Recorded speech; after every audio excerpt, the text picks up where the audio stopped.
이제는 시가서입니다. 우리가 지금까지 구약의 역사의 흐름대로 성경을 읽어왔다면 이제부터는 그 역사서 중간중간에 삽입된 시가서를 읽어나가게 되었습니다. 구약의 시가서는 욥기, 시편, 잠언, 전도서, 아가서로 총 5권입니다. 그중 첫 번째 책인 욥기에 대해서 정리해 보겠습니다. 이스라엘의 족장시대를 배경으로 하는 욥기는 부와 가족과 건강 등 모든 것을 잃고 왜? 라는 질문과 씨름하는 한 사람의 이야기를 기록합니다.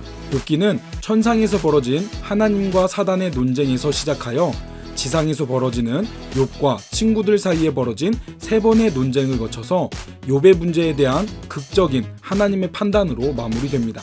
이러한 과정을 통해 결국 욥은 자신의 삶에 대한 하나님의 주권을 깨닫게 되고 시험을 당하기 전에 소유했던 것보다 더 많은 것을 돌려받으면서 욥기는 마칩니다. 욥기의 주요 내용은 3부분으로 나눌 수 있습니다.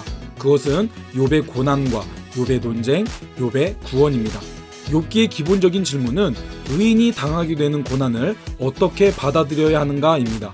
만약 하나님이 의인을 사랑하시고 전능하신 분이시라면 왜 의로운 사람이 고통을 겪어야 하는지 욥은 고민합니다. 하지만 욥기는 고통 자체가 중심 주제는 아닙니다. 그것보다 욥이 스스로 경험하게 된 고통에서 무엇을 배우는가에 초점을 맞추고 있습니다. 결국 욥은 이 고난을 통해 피조물에 대한 하나님의 주권을 배우게 되었습니다.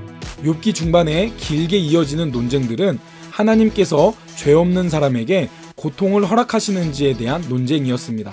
욥과 논쟁하는 3명의 친구들은 욥이 당하는 고난이 욥의 행동과 직접적인 연관이 있다고 잘못된 생각을 가지고 있었습니다. 그리고 이후에 등장하는 엘리후도 하나님은 의인을 순전케 하기 위해 고통을 사용하실 수 있다고 이야기하지만 이것도 완전한 대답은 아니었습니다. 그러던 중에 마침내 하나님께서 욥에게 직접 나타나셔서 고난의 의미를 알려주십니다. 하나님은 주권자이시며 그분은 어떠한 선택을 하시든지 피조물인 우리가 경배해야 할 존재이심을 보여주십니다. 따라서 욥은 이 사건을 통해 하나님에 대한 자신의 개념을 넓히고 어려움 속에서라도 하나님의 선하심과 능력을 믿어야 한다는 사실을 깨닫게 됩니다. 욥은 하나님 앞에서 자신의 무지함을 인정하고 또 자신의 교만을 회개하며 욥기는 마칩니다.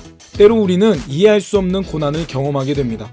하지만 그런 어려움을 통해 우리는 욥과 같이 하나님이 어떤 분이신지 더 깊이 묵상하며 하나님의 뜻하심에 귀 기울일 수 있어야 하겠습니다. 우리의 아픔에 공감하시기 위해 성육신하신 예수 그리스도를 생각하시면서 믿음으로 고난의 과정을 승리하시기 바랍니다.